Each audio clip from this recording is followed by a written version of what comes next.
welcome to Family We've Got Your Back. This week we're excited because it's Trent's parents' 61st anniversary. 61. Yeah, and last year we had a huge celebration for their 60th anniversary, and we, one of the children asked them questions, and we were to guess whose answer it was. Right. And the question that I remember is, when was your first fight, or what was your first fight about? That's what it was. What was your first fight about? Yeah. And Grandma said, we haven't had it yet. And Grandpa said, fight is a strong word. It implies contention and contending, and that has not happened yet. And I was flabbergasted. How? Yeah, right. Yeah, how indeed. I'm a debater. And I can do that without contention and contending. I can talk my side, but I'm highly emotional. Yeah. Trent is too, in a way, but he knows how to suppress it better. or maybe use his brain better than I do. I don't know. And I realize that emotion comes from your thoughts. Yeah. Like, what you think about something determines how you feel about something. And so I understand that concept. And so when, for example, you've asked someone to unroll their dirty socks, and put them in the laundry basket instead of you having to pick up all the rolled up, stinky, dirty socks, sweaty socks, and put them in the laundry basket and then unroll them and put them in the laundry. And you've asked them to do that many times. It gets upsetting. And when you say, please do this, and they ignore you, how do you not be upset about that? And so I'm pretty sure that Grandpa, the first time Grandma said, unroll your dirty, stinky socks, he did. So that's not how you not fight them. But yeah, and Trent doesn't do that, by the way. Trent is very good about unrolling his dirty, stinky socks and putting them in the laundry basket. I'm talking about my kids. Anyway, so how do you avoid the anger that leads to contending and contention? And I don't know that yet. Well, I don't know the whole reason, but I do know it's all perspectives, right? And true. And so if you feel like you're being wronged in some fashion, you're going to take offense. Yeah. But if you are sympathetic and compassionate to the person who you are serving or who is serving you, then it's like it's easier to let things slide. Not sliding, but have it be a big deal. It's not a big deal. Like, it's a sock. You know? It's a sock. Right. It's not a personal offense. Is it worth your unhappiness to make an issue about this? True. Yeah. Well, and one of the ways I think that they were able to avoid, like, getting angry at each other is I think they avoided labels. Yeah. Or limiting labels. Well, yeah. Yeah. Yeah. Even positive labels can be limiting. That's true. Like, for example, when you label someone the pretty one, or the smart one, or the problem child, or the black sheep of the family, or the hard worker, the hardworking one, using the word one. Yeah. Not just they're hardworking, but the hardworking one, meaning there's only one hard worker, and therefore the rest of you are not perceived as hard workers, and therefore you are put in a box, a lazy box. Right. And that is hard to break out of. Right. There has to be a huge amount of evidence to get outside of whatever box you've put people in. Yeah. Yeah. So, like, saying someone is racist because they made an insensitive comment. Mm-hmm. That is not warranted. No. Not unwarranted, but it harms you when you label someone as something, even if they are that thing. If you label that person that thing, it limits their ability to change in your mind. And if they latch onto that label as well, it's hard for them to change in their own mind.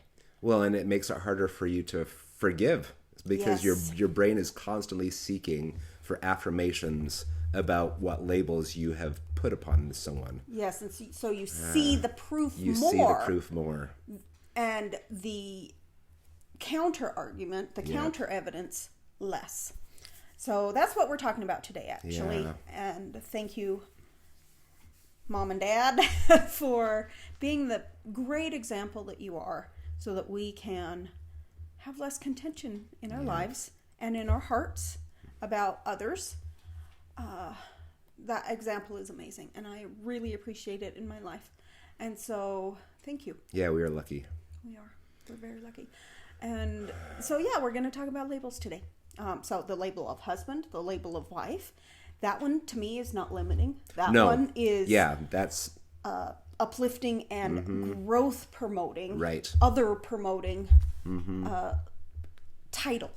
I would call that a title, not a label. Well, and we talk to our kids about what does it mean to be a Christensen, Yeah. and that's enabling. Christensens try new things. Right. Christensens eat their veggies. Christensens are finishers. Right. So we're working on those. Christensens, when they open a cupboard, they close a cupboard because Christensens are finishers. Yeah, we're working on those. So even though some titles or labels can be positive and uplifting and not limiting, they are. We should be very wary about what labels or titles we give to people. Yeah. Because it not only it could harm them, but it hurts you. Because even if you say they're an abuser, they're a liar, they're a racist, they're a bully. Yep. Oh, that's a big one in today's school culture, where they get so many bully lessons and don't be a bully, and this is what a bully is. Yep. And every other word out of one of our kids' mouths is bully. Stop being a bully. Stop being a bully. You're being a bully.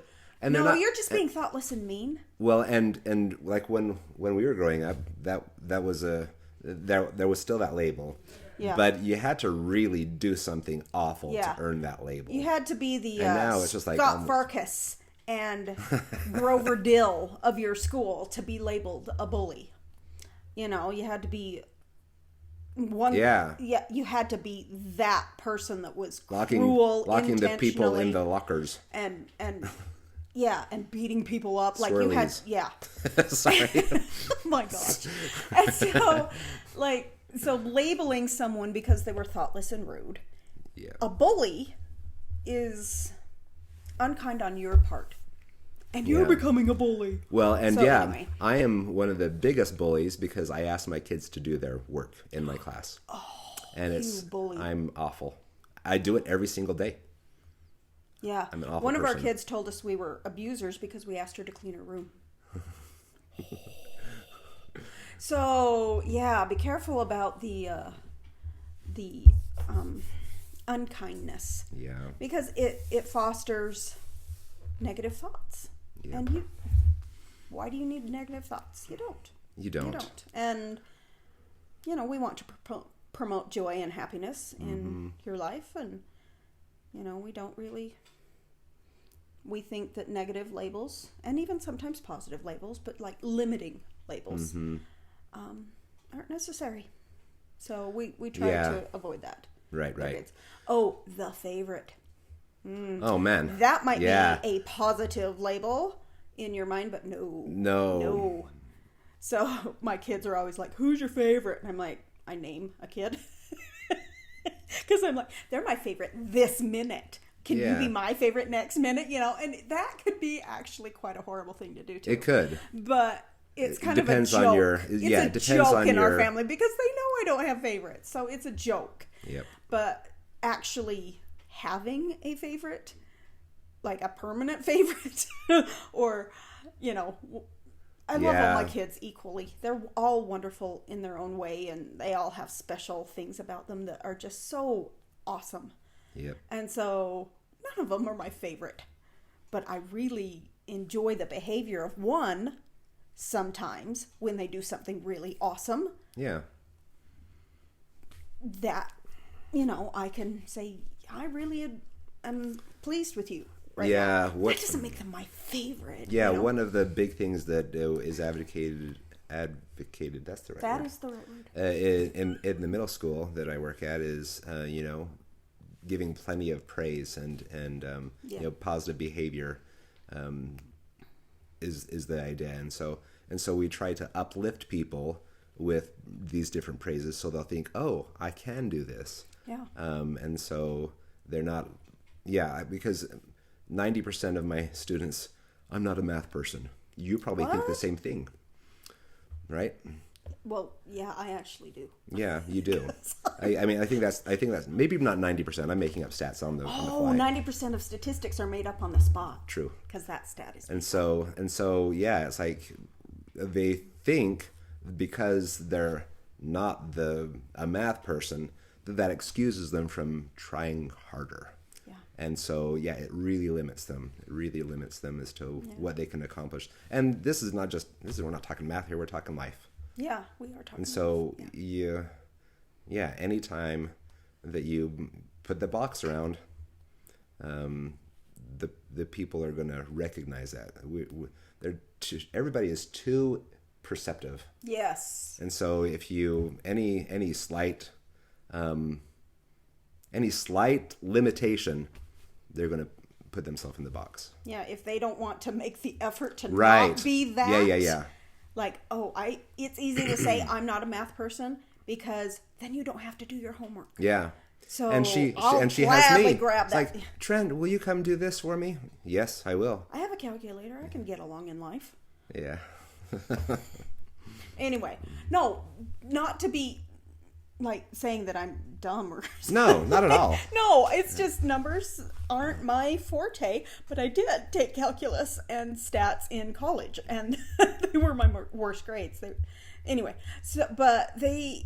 they were very difficult for me, but I still worked hard at it, even though it was difficult to understand and grasp the concepts, and they went right out of my head after I took the class. But I still made an effort. Yeah, and here's the funny thing, too, is like they were hard for me as well, and I am a math person, right? And so, once again, there's But it stuck with you. It didn't stick with me. It left. Yeah. But you also use it. I use it. Yeah, it's like I use it all the time. So good boy or good girl, when somebody does something, reframe it to be good choice. Thanks for doing this. Yeah. Yeah. Or well done. Make it about action and their choices rather than about a state of being, yeah. Or a characteristic of them that's just natural. Like when they're like when my kids were little and coloring, I would say, "Oh, I like the color that you chose," or "Well done staying in the lines," or "I like that you didn't care that there were lines and you drew your own theme." It's not "you're a good colorer." No, it's "I like your choices." And so if that sounded like condescending, sorry. I like your choices. No, but but if you make it more about action, then like you have to be careful when you're saying someone is lying, because the automatic assumption is you are a liar. So you could just say, "I don't believe you." I don't see it from that. Or I don't see it that way. I don't see it that way. Yeah. So anyway, so be careful about those negative things that liar, racist, abuser, even if they are, try not to label them that, because that hurts you too. It hurts you. Bully, all those. like buzzwords lately that are toxic. Oh, yeah. Oh, don't label someone as toxic. Even if they are, don't label them that way, because you will start to see every action as toxic, right? So, and it's weird because even if they don't do something, if they do something nice, then you're gonna discount it. That's a hypocrite. Or they're manipulating. Yeah. They're right. They can't narcissist. they can't genuinely be making a good choice right now because of this, and that. They have an ulterior motive, yep. right? So yeah, I guess we're promoting unlimited possibilities instead of putting limitations on people. Yeah, that's what we're going to promote this week. Yeah. So the homework for this week is, I don't want to call it homework, Mr. Teacher. What should we call it? The activity for this week is think about a label that you have put on someone in your life and work to remove that label and replace it with something more positive and less limiting thoughts about that person. Mm-hmm. So that promote positive thinking about that person. So anyway, thanks. And if you have a question or concern or would like to reach out, familywe'vegotyourback@gmail.com, or leave us a comment on Facebook or Spotify or YouTube. Yep. Yeah, that's where the 3 places that we post. So anyway, good night. Thanks. Bye-bye. Bye.